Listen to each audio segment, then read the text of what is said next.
dia tuh DP-nya cuma 1 juta aja. Who do you think you are?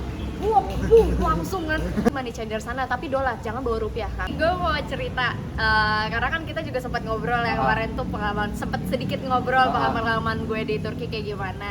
Gue mau sedikit cerita sini awal-awalnya, karena ini kan negara pertama gue ya untuk traveling gitu. Biasanya kan ya udah di dalam negeri aja. Pas ini pertama kali di luar negeri, gue nggak tahu kenapa gitu kan, kayak ya udah jalannya aja dikasihnya Turki. Karena Turki kan lagi boomingnya banget ya, lagi pada ya kesana kan, banyak banget orang kesana. Iya, orang tuh lagi banyak banget kesana, dan kebetulan kan sekarang seasonnya pada ke Eropa kan, yang 9 negara nih. Nah gue tuh nggak ngikutin hype banget gitu loh. Yang penting gue coba lah first step ke luar negeri, ya udah ke Turki. Kebetulan gue dapatnya itu yang promo pandemi terakhir. Oh, promo pandemi. Iya, kan sekarang udah ibaratnya kita sebutnya endemik kali ya. Nah, gue tuh dapat promo pandemi terakhir yang sekitar 10 sampai 11 jutaan doang. Tapi udah 9 hari. Oh, itu udah 9 hari. Ya, gitu kan. Jadi udah yang ini kayak kesempatan terakhir gue nih gitu, dapat yang murah, gue bisa keluar negeri gitu kan. Takutnya nanti malah naik lagi karena udah dibuka semua kan. Udah dibuka semua kan, border luar negeri itu udah semuanya dibuka, sampai yang kayak Jepang, Korea aja udah buka kan, betul. Singapura, Malaysia gitu. Terus kayak gue tuh berpikir kayak negara yang terbagi dua nih, satu setengah di Asia, setengah di Eropa gitu kan. Dan kebetulan kan Turki itu sekarang udah bebas visa. Jadi gue tuh kayak merasa seneng aja gitu, gue cuma modal paspor sama ini gue aja, sama tabungan gue, tiket lah segala macam. Ya udah gue bisa pergi gitu. Akhirnya karena memang gue juga pengen banget nih gitu loh, tahu sejarah tentang Turki, apalagi kayak naik balon udara. Ya udah gue akhirnya gaspol aja. Langsung apply Turki. Langsung apply ke Turki. Itu juga pakai tour kan, karena kan gue takut nyasar ya Wak ya. Iya, belum berani. Kalau pertama kali emang biasanya orang-orang tuh banyak kan lewat travel kan, gitu. Tour and travel. Kalau udah tahu mah backpacker nggak masalah banget buat gue. Gitu. Berarti lo kesana naik travel nih, tour. Iya, lewat. Dan itu tuh lo udah kayak emang booking dari jauh hari gitu, tapi terpotong pandemi, apa emang kayak udah dadakan aja? Dadakan. Dadakan. Lo kan tahu gue dadakan, serba dadakan ya Wak ya. Tiba-tiba gue udah di mana, tiba-tiba gue udah di mana. Iya, story IG-nya dia tuh kadang di mana, tiba-tiba di Jogja, tiba-tiba di Turki, tiba-tiba di Bogor, tiba-tiba ngambil Jastipan. Udah kayak gitu doang. Kayak gitu doang, serba tiba-tiba kali gue lah ya. Nah, itu tuh gue udah mempersiapkan 3 bulan sebelum keberangkatan. Berarti gue tuh sekitar bulan Februari Maret lah. Kan Juni ya gue berangkatnya kan, Juni awal. Pokoknya gue tuh 3 bulan sebelum berangkat gue udah mempersiapkan itu semua, dari tabungan, terus paspor. Paspor gue udah dari tahun lalu. Oh iya, udah bikin tahun lalu, akhir tahun gitu kan. Terus pokoknya ya gue cuman sembari situ kebetulan tur gue bisa nyicil. Oh gitu. Oh iya, sebelumnya mungkin pengen tahu kali ya, kalau ke Turki pas lo nih apa aja sih yang harus disiapkan selain paspor? Selain paspor kan? Ya. Sama duit yang pasti. Duit pasti ya. Jadi gue mau ngasih tahu juga ya untuk kalian tips kalau buat mau keluar negeri ya, selain paspor sama pastinya biaya, modal ya. Terus harus cek banget di sana musimnya lagi musim apa. Apalagi kalau ke negara-negara yang 4 musim. Turki kan 4 musim ya. Kayak Eropa. Iya, kayak Eropa itu kan 4 musim. Nah, kebetulan gue kesana tuh pas summer. Jadi gue nyiapin baju yang bener-bener ya udah bukan yang 2 layer, 3 layer. Ya udah 1 layer kayak gini aja. Kayak gini aja tuh gue bawa. Terus siapin kalau ke negara-negara yang nggak ada spice-nya, kayak bumbu-bumbu. Oh iya ya kan. Lo harus bawa yang namanya yang kayak mau saus apa kek serah gitu. Sambal terasi mungkin ya. Sambal terasi, iya bener, mau bawa rendang, bon cabe. Jadi karena di negara-negara Eropa tuh kan nggak ada spice ya, maksudnya mereka tuh hambar-hambar aja. Rempah-rempahnya kurang banget kan. Rempah-rempahnya kurang banget, tapi sehat. Ya gue akuin sehat banget. Gue di Turki ya, kulit gue bagus Wak, jujur. Karena mereka tuh kan minyaknya minyak zaitun kan. Kalau kita minyak goreng, mereka minyak zaitun. Setiap kita makan tuh olahan mereka ya minyak zaitun. Saladnya, buah-buahnya seger, terus saladnya juga pakai zaitun yang buah zaitun. Walaupun asem ya, tapi menurut gue karena gue juga suka salad, jadi enak aja dan bagus kan buat kulit ya. Ya udah gitu, gue makan ini aja, tapi ya gitu rasanya tuh hambar banget. Cuman kalau emang mau ada spice-nya bener-bener sih, kita orang Indonesia mau bon cabe. Kalau nggak saus-sausan, dah bawa aja semuanya. Oh, ini paling mempersiapkan sih, selain maksudnya modal uang, harus tukar uang asing dari sini. Indonesia. Dari sini aja. Jangan nuker di money changer sana. Jangan, mahal banget, apalagi di bandara ya. Oh gitu. Tapi kalau di luar nggak apa-apa, di luar bandara nggak masalah karena dapatnya akan lebih tinggi. Kalau tips dari gue, mending lo beli dolar di sini, terus nanti lo tukerin di money changer sana, tapi dolar, jangan bawa rupiah karena kalau di rupiah dapatnya dikit. Oh gitu. Ya mending dari dolar ke mata uang asing di sana gitu. Oh gitu, Sama, ke lira ya? Iya, ke lira. Sama kalau misalnya nggak mau ribet, nggak masalah banget untuk bawa debit atau kredit yang ada logo Visa sama Mastercard-nya. Oh gitu. Itu wajib banget. Itu tuh bisa semua. Ini gue bukan promosi ya. Iya, bukan promosi. Bisa bank apa aja nggak sih? Apa asal ada logonya aja? Asal ada logo itu aja, mau bank apapun, yang penting ada logo Visa sama Mastercard. Jangan yang GPN ya, bukan itu nggak bisa, itu nggak bisa. Iyalah, itu kan nasional. Iya, itu kan nasional ya, beda, harus Mastercard sama Visa, itu paling penting. Terus kalau misalnya ke Turki atau ke negara lain ya, kalau misalnya ke suatu destinasi wisata, lo pastiin di destinasi wisata itu bayarnya pakai apa. Kalau gue kan ikut balon udara kan. Iya. Kalau di sana pakai USD ya? Pakai USD. Jadi biar lebih memudahkan. Sebenarnya bisa lira, tapi kayak ribet gitu. Jadi mending dolar kan cuma kalau $100 satu lembar gitu kan, dibandingkan berlira-lira gepokan. Iya, jadi mending ya udah USD aja. Bawa sekitar gue kemarin bawa $300 sih, karena buat yang balon udara itu. Iya, karena 2,5 buat balon, 50-nya buat sengaja simpanan juga buat bisa gue tukerin lagi ke lira gitu, atau gue simpen juga nggak masalah. Tapi di sana lebih banyak, mungkin karena Eropa jadi pakai banyak kan, setahu gue ya, banyak yang pakai USD gitu kan daripada liranya kan kalau untuk destinasi-destinasi. Benar. Jadi emang lo harus mempersiapkan dari sini tuh si USD USD-nya itu. harus jangan kayak udah last minute. Sama mending kalau mau nuker ke USD itu harus jauh-jauh hari, harus ngeliatin si mata uang ini tuh kursnya tuh lagi tinggi atau lagi turun. Kalau saat itu lagi turun, mending beli aja langsung. Gitu. Kemarin lu lagi berapa ke kursnya? Sekarang kan udah 15.000 tahu. Iya, udah 15.000. Akhirnya gue menukarkan.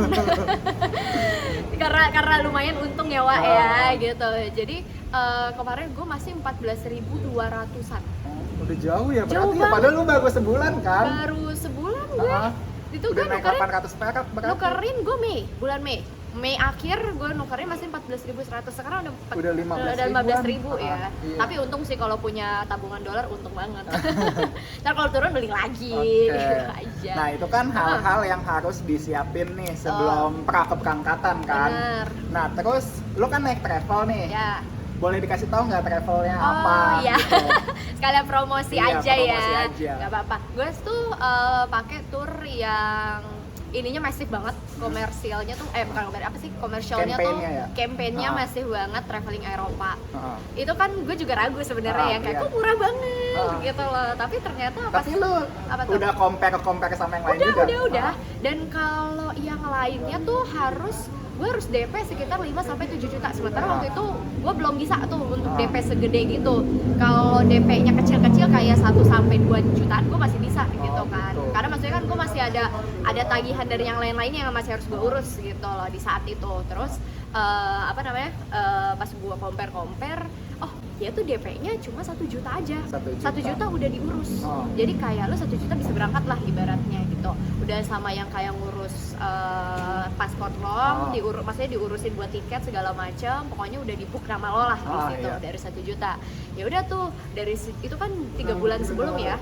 Nah, jadi sistem bayarnya tuh nyicil. Gue dari 1 juta, terus habis itu bayar kedua 4 juta, baru pelunasannya H-14. Oh gitu. Jadi enak ya, nggak langsung harus 50% di awal gitu kan. Enak banget kan jadinya. Buat bisa 1 juta dulu terus 4 juta. Jadi nggak harus banyak di awal gitu kan. Bener. Terus ya udah tuh gue lunasin H-14, udah gue tinggal iniin aja kan, ngumpulin buat jajan di sana. Sekiranya ada apa aja, dolar udah ditukerin kebetulan nggak dari jauh-jauh hari. Jadi ya udah gue pas udah menjelang seminggu apa H-3 hari gitu. Pokoknya gue udah packing semua. Koper kalau bisa jangan koper yang kecil, koper yang gede karena lo nggak bakal tahu dulu bakal buka just tip. 30. Yang 30-an kilo gitu kan. Itu aja gue masih banyak space. Karena gue bawa baju tuh sesuai 1 hari. Jadi 1 hari tuh nggak mungkin gue ganti 2 kali baju. Itu nggak mungkin karena susah. Gitu kan. Terus gue 1 hari tuh 1 baju. Jadi karena 9 harian kan ya, 9 hari 10 hari ya gue lebihin 10 baju lah. sama jangan lupa ya dalaman udah pasti. Iya. Terus abis itu obat-obatan paling penting banget. Terus apalagi, oh ya kayak liquid cairan gitu ya, jangan dibawa di ini aja di tas jinjing, tapi di bawa koper aja. Oh iya Gitu kan, soalnya kan liquid itu kalau keluar negeri harus minimal 100 mili kan. Maksimal Iya, maksimal 100 mili, iya. Maksimal 100 mili itu kalau pun di kabin ya. kalau di kabin. Jadi mending kayak parfum tambahan, Di terus bagasi aja ya. di bagasi aja, skincare semua mending di bagasi aja, jangan ditaruh di kabin pokoknya ya. Ya, nanti lu bisa didepak. Iya. Bisa langsung didepak, jangan didepak, bukan didepak sih. Parfum lo nih ya, kalau misalnya 100 mili itu diambil dan dibuang. Iya. Itu sedih Soalnya banget. teman gue ada ya dari Malaysia ke Indonesia, dia bawa Freeman kan kalau nggak salah 175 mili, beda 75. Suruh keluarin itu parah, jadi bongkar lagi kan capek ya. Jadi ya udah mendingan lu cari aman gitu. Benar. Bahkan ada beberapa airlines yang odol pun nggak boleh di kabin benar. itu. Harus masuk. Gue nggak tahu sih hitungannya gimana itu, apakah mili atau gimana, tapi ya udah nggak boleh juga. Nggak boleh, pokoknya liquid apapun itu yang itu maksimal cairan, ya, cairan maksimal 100 mili. Jadi kalau lo mau bawa parfum mending taruh yang di botol 20 mili. Iya. Buat yang dibawa di ini aja di ya. tas aja. Tapi kalau yang gedenya ya udah ditaruh di bagasi. Apalagi ya kalau minum udah pasti dapet lah ya, Iya. di dari airlines-nya segala macam udah pasti dapet. Lo pasti bakal di kalau kebetulan gue juga transit Oh, transit di Dubai. Jadi berapa jam? Itu 4 jam gue transit. Oh. Jadi negara pertama gue injek bukan Turki jadinya ya Dubai. Dubai. Walaupun cuma di bandara doang sih ya. Lumayan di duty free-nya. Gue pengen belanja rasanya ya, tapi mahal banget dirham. Terus nih kan udah nih persiapan udah, terus juga apa aja yang harus dibawa segala Ya. macam. Terus pas udah nyampe Turkinya nih, lu kemana aja kalau pakai tour itu? Kalau pakai tour itu itinerary-nya banyak banget Yang dan secara garis besarnya deh yang paling menurut lo wow banget gitu. wow banget ya. Gue paling suka banget ke ancient city kayak ya Hierapolis. Terus Hierapolis itu kan ada tuh yang kayak teater gede banget gitu kan. Hierapolis gitu-gitu itu bener-bener kayak wow gitu loh, kayak ini nih desain Yunani, desain zaman dulu, desain di kerajaan Ottoman ya kan. Itu kan soalnya kan kalau arah Eropa segala macam itu kan Ottoman juga kan terkenalnya ya. Coba gue tuh suka banget sama ancient city-nya mereka, bener-bener rasanya tuh kayak di dewi-dewi Yunani gitu. Karena kan Yunani dekat banget sama Istanbul, sama Turki sebenarnya kan. Terus selain itu gue suka sama kayak sejarah-sejarah yang kayak di masjidnya mereka. Masjid mereka tuh sebutnya Cami. Oh, Cami. Iya kan. Kalau kita mungkin Jami nggak sih? Kenapa Jami? Kan Iya kayak ada Jami. masjid Jami ini gitu. Mungkin ya, nggak tahu. Cocokologi ya Bu ya. Cocokologi aja. Kalau mereka tuh sebutnya Cami. Masjidnya tuh Cami. Terus masjid-masjid mereka gue akuin bagus-bagus banget ya. Luar biasa. Arsitekturnya ya. Arsitekturnya Blue Mosque, terus apa sih yang Hagia kemarin? Sophia ya? Hagia Sophia. Gue Parah rasanya banget ya itu. Gue kayak merinding tahu kan. Itu ada kayak yang gue lihat di mana-mana sih, termasuk story lu kayak ada tulisan apa karikatur apa sih, lukisan ini Allah loh, kaligrafi sama Nabi Muhammad ya kan, kaligrafi. itu bagus banget. Bener banget, itu tuh kayak ya Tuhan, kayak Masya Allah, dan itu tinggi banget ya, tinggi banget, adem banget. Masuk ke sana maksudnya harus kayak pakai sepatu atau gimana enggak? Atau dilepas kayak kita pakai ke masjid pada aja. umumnya, Gitu. kayak kita ke masjid pada umumnya harus dilepas. Ya kalau di sana masuk ke masjid wajib banget setidaknya ditutup, kalau cewek ditutup gitu loh. Mau lo maksudnya hijab atau enggak, kalau hijab kan udah pasti ya. Kalau lo enggak hijaban ya tetap lo harus bawa tudung gitu. Enggak harus yang kayak dibikin hijab, yang penting gitu, yang penting ditutup gitu yang kan. penting ditutup, udah gitu aja. Oh ya itu tuh kalau ke Turki paling penting bawa Kayak selendang scarf gitu ya. Scarf atau hijab pun nggak apa-apa. Yang penting itu wajib banget dan selalu harus bawa di di tas backpack gitu. Soalnya kita nggak tahu kan, bisa jadi suka ada destinasi tambahan gitu loh dadakan. Oh gitu. Ya kayak misalnya ya kan namanya orang pengen sholat dulu ya kan, jadi harus ke masjid sekitar ya, jadi memang harus wajib banget bawa si tudung itu atau bawa scarf lah, itu paling penting. Oke. Dan nih semuanya udah, terus total nih kalau lo kan ini kan udah termasuknya udah pribadi lah ya, pribadi. Selain yang tour segala macam, lo habis berapa sih kemarin?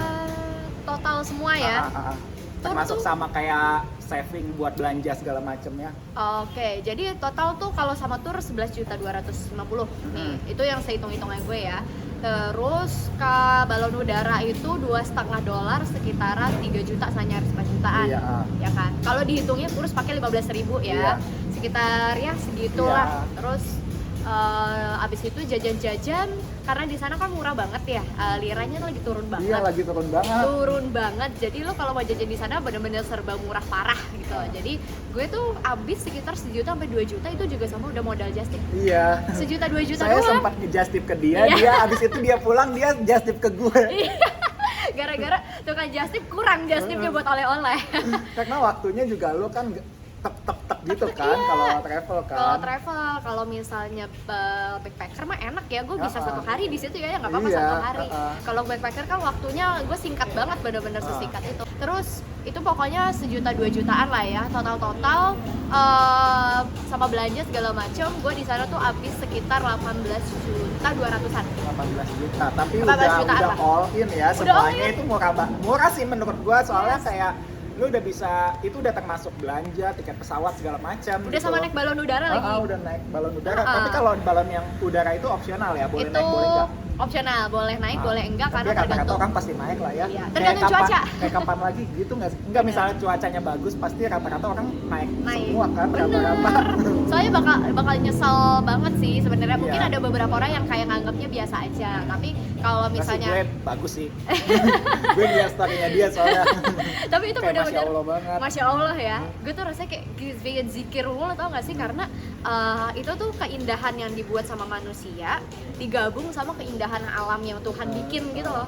Karena kan valley-valleynya lo ngelihat keindahan Kapadokia dari atas gitu loh. Terus kadang juga lo bisa ngeliat ke bawah gitu loh, karena suka banyak banget yang orang-orang prewedding. Oh gitu, di Sumpah, bawah banyak banget. Kapadokianya, di bawah balon udaranya. Di bawah balon udaranya. Jadi banyak banget jeep-jeep yang udah dipersiapkan itu ngangkut-ngangkut para orang-orang yang prewedding.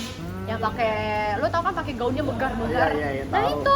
Mungkin karena lapangannya luas ya, jadi bisa pakai yang megar-megar Yang kayak megar-megar. gitu. Tapi cakep banget. Gue yang kayak, gue pengen prewed di sini tapi berapa ya harganya ya.